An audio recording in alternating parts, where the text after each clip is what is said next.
Hi friends, இன்னைக்கு chapati side dish என்ன செய்யறதுன்னு பார்க்கலாம். சிம்பிளாக என்ன பண்ணலான்னு பார்க்கலாம் வாங்க.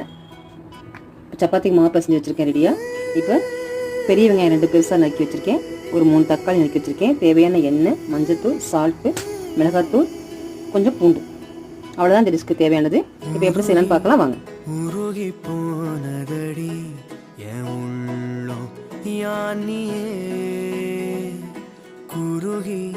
குருகி போனதடி யானியே நீன்றி மூடுமே ஏவானோ. வீக்கெண்டில் என்ன டிஃபன் பண்ணலாம்னு யோசனை பண்ணிட்டு இருக்கும்போது நமக்கு ஈஸியாக இதுதான் கிடைக்கும். சக்கனும் சப்பாத்தியும் ஒரு வெங்காய தொக்கும் வச்சிடலாம். சாப்பிட நல்ல செமையாக டேஸ்ட்டாக இருக்கும். நமக்கு ஈஸியாக ஒரு வேலை முடிச்ச மாதிரி இருக்கும். நீங்களும் இதை ட்ரை பண்ணி பாருங்கள். உங்களுக்கு பிடிச்சா லைக் பண்ணுங்கள், கமெண்ட் பண்ணுங்கள், ஷேர் பண்ணுங்கள். தேங்க்யூ.